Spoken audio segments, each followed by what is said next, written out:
Hi, welcome back to the channel. My name is Lindy Jung. I am a science fiction and fantasy writer, and I am currently in the querying trenches. Unfortunately, this is not a video about my querying journey. Personally, I'm planning on doing kind of a big comprehensive video at some point in hopefully the near future, but this is a video about one step of the querying process that I found a little bit tricky when I first started querying back in 2018. So for those of you guys who aren't already in the know, querying is basically the first step toward traditional publishing as an author. The goal of querying is to get a literary agent interested in your work and hopefully secure representation from an agent. What happens is you basically write a book, you revise it, you hopefully have a couple of people read it and give you feedback so you can make it as good as it can possibly be on your own. You compile a querying package, which usually includes a query letter, a synopsis, and the sample pages of your book, and you send it off to the literary agents that fit your genre and age category. It can be a really long, frustratingly opaque, slow process, and it can be particularly challenging for someone who is stepping into the world of TradPub for the first time and might not necessarily have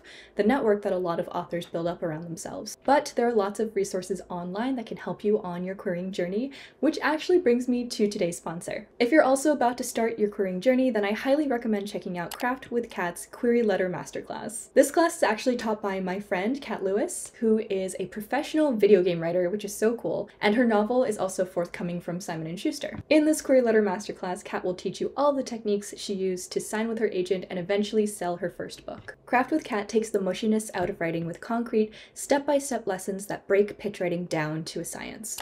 Kat's Query Letter Masterclass is a self-paced course that you can do anytime from the comfort of your own home.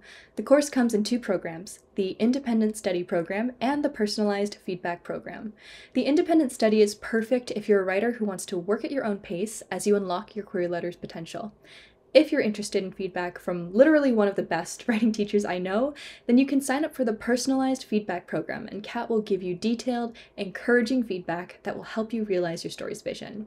80% of the agents Kat queried requested her full manuscript, which is amazing, and her feedback and insights are absolutely invaluable. If you sign up by July 31st, you can use the code LYNN, that is LYNN, for 15% off of your enrollment. You can find the link to Craft with Kat's Query Letter Masterclass in the description box below. Okay, so hopefully if you're watching at this point, and maybe not, maybe you're just curious, you'll probably have an agent or multiple agents who have responded to your query package, who have now read your full manuscript because you've submitted that to them, loved it, and want to schedule a call. The call, which I feel like people usually capitalize, the call is basically the last step to securing representation. This is the time for the agent to get to know you and for you to get to know the agent, because not all agents are the best fit for every writer, and you really want to take your time to find someone who aligns with your career goals, your writing style, everything. Ideally, your literary agent is your business partner for the duration of your career, so you want to make sure that you're getting someone who you're compatible with in that sense. So I'm just going to share a list of questions with y'all that I think are very important to ask during the call to get a sense of what this agent is like as a business partner, what they're like as a person, and if you guys will work well together. You can modify these questions according to your preference,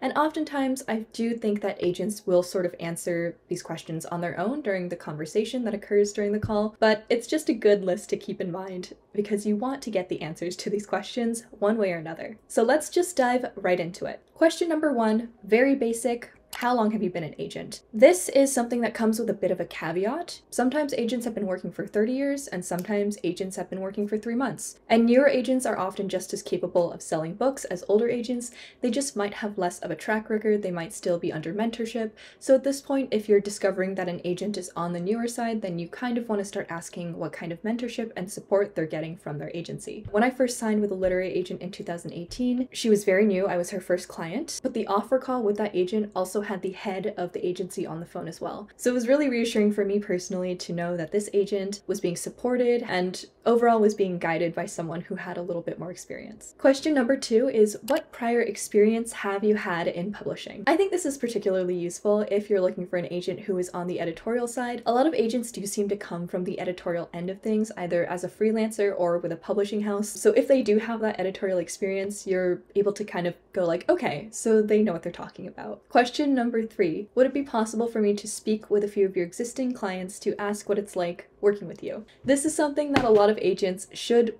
offer on their own. It is very standard practice to sort of interface with the agent's existing clients, if they have any, and kind of see what the vibe is. This is absolutely something you should take advantage of. If the agent has clients that you can reach out to them. They are not going to tell the agent anything you asked or said, so you can ask some of the trickier or more like awkward questions that come up about the work relationship. But I think it's very important to get a broad range of perspectives. I've actually been on the receiving end of some of these questions as an existing established client, and they were actually asking me general questions about submission and traditional publishing and other aspects of the industry that were much broader than just my agent relationship. So if you have questions like that, don't be afraid to ask those either. Question number 4, do you work with any other authors who write in so-and-so genre/age category? So for example, I would be asking if agents work with any other authors who write adult fantasy. Normally I can already get a sense of this just by snooping around, but just in case you aren't able to find a comprehensive client list online, this is a good question to ask so you can get a sense of what their current list looks like. To be completely honest, as someone who primarily is going to be writing adult fantasy, adult speculative fiction going forward, I don't necessarily want an agent who has like 12 other adult fantasy and adult speculative fiction writers who are kind of at the same stage of their career as me. Personally, that's just not something I really want to deal with, but of course you might feel differently, you might be okay with it, and that is okay too. Question number 5, I would recommend always asking this question. It sounds a little bit awkward because it sounds like you're manifesting negative things, but it's really just to cover your own butt. Question number 5 is, should you quit or take a break from agenting for any reason? What would happen to your authors? Broadly speaking, there are 3 scenarios. I have been part of all of them. Scenario number 1, your agent leaves the industry entirely, doesn't want to be an agent anymore, and recommends you to one or more of their agent siblings within their same agency. You can sign with one of those people without really changing your contract too much. Scenario number 2, your agent goes to another agency and takes you with them. Scenario number 3, you leave your agent for whatever reason. There's a ton of different reasons to leave your agent, and you go back into the query trenches. In all of these scenarios, you can kind of pick what you want to do. You can either go back to querying at any point and break off your contract with the agent, or you can ask for a referral or a recommendation to a colleague or perhaps even someone in a different agency that the agent knows well, or you can choose to follow your agent wherever they go. But the most comfortable option and the safest option is to just go from your agent to some other agent in that same agency, because it's a lot less of a shock. You don't have to query again, and contract stuff kind of goes a lot more smoothly. For most agencies, it's very standard practice to offer this to the authors of an agent who is departing from the industry or that agency for whatever reason, but you just want to make sure. We've all heard the horror stories. Just want to make sure we're in good hands. Question number 6, do you typically represent authors for one book or their entire career? Most agents probably are going to be an entire career type of person, but some agents aren't. You just want to check and make sure that lines up with whatever you want. Number 7, if an author wanted to stop working with you for any reason, what would be the protocol for that? You want to make sure you know exactly what you have to do in order to get out of your contract, because you do sign a legally binding contract with your agency and with your agent when you sign. Sometimes there are little caveats, like if you're on submission when you terminate your contract, in the 60 or 90 days after your contract is terminated, the book ends up selling, then they get that commission. I feel like that's relatively standard. You just want to check and make sure that there's nothing weird and nothing that will bind you or accidentally sign over your rights to anyone. Question number 8 is, what is your preferred method of communication? Most of the time, it's probably going to be email. This is a good time to also ask about formality and frequency as well, because you want to make sure you're comfortable. I remember I didn't ask about formality and frequency when I signed for the first time, and I always felt like I was bothering my agent or being too casual, but that really wasn't the case. It was just all in my head. Question number 9, how involved do you like to be with your authors at each stage of the writing and editing process? I've had agents who wanted to help me choose out what book I was going to work on next before I started drafting based on a series of pitches. I know of agents who are very, very editorial and will give you deadlines and give you really detailed edit letters and want to see every revision as you work toward that submission-ready product. Again, make sure you're on the same page. Make sure that the way the agent works aligns with the way you work. If you are contorting yourself to fit the expectations and working style of an agent and it makes you miserable, you're gonna start to hate writing. So the goal is to make sure you don't hate writing. Question number 10 is kind of similar. It is, what is the best way to communicate a new book idea or project idea before you begin writing it? So for example, I had that scenario where I had a couple of different pitches. I ran them by my agent and she basically picked the ones she thought would work best, and I kind of started drafting based on her feedback. Honestly, this method was not the best fit for me. And now I know that I am not going to do that anymore. I'm probably just going to be like, this is what I'm working on. Let me know if you have any severe objections to it. Otherwise, I'm just going to draft it.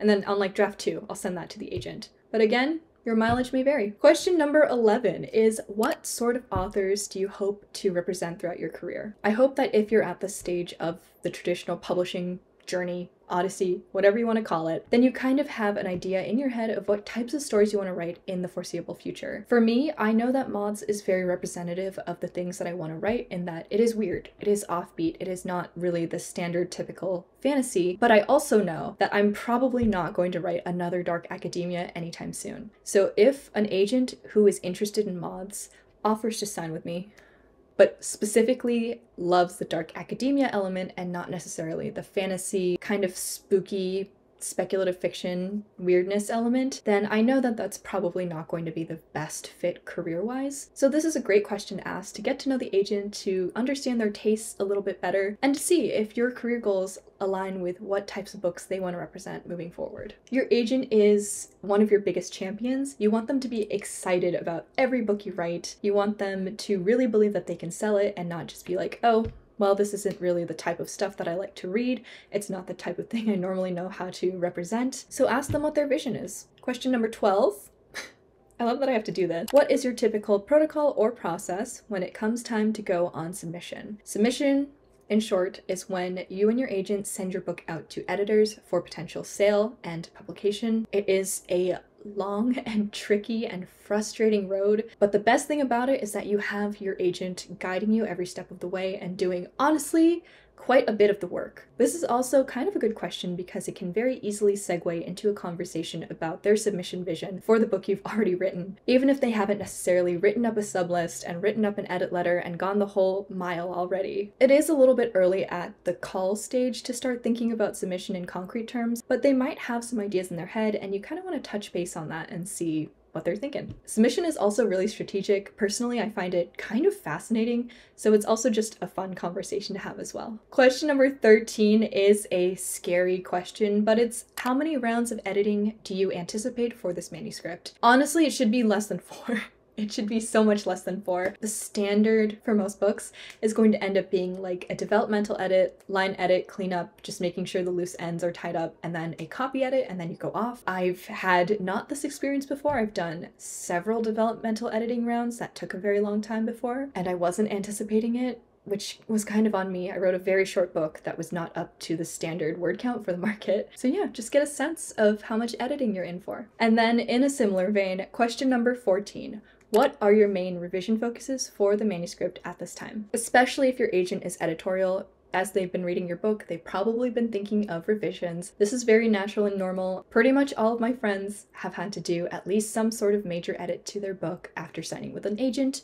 Very normal, very natural. It's impossible to write a perfect book, and your agent is probably going to want some changes based on their submission vision. But at the same time, this is your baby. This is your book, your vision. If your agent is talking about the revision ideas they have for this book, and right off the bat you're like, that goes against everything that I wrote this book for, that goes against all my themes, that would completely ruin my personal vision for this book, whether it's entirely rational or not, you want to at least be able to have that conversation. And sometimes you might not disagree at all. You might hear your potential agent's ideas for so-and-so revision and be like, yes, honestly, I was thinking that already, let's do it. Both are things that you kind of want to know. Okay, those are the 14 questions that I personally think are super important to ask on the call with a literary agent. Let me know in the comments below if you have any to add on. Of course, I may have forgotten some. Also, let me know if you're querying or considering querying, if you want to see any more videos on this like weird, strange process that is querying and trying to get an agent. I would love to make more traditional publishing help videos, but I also know that they're kind of niche.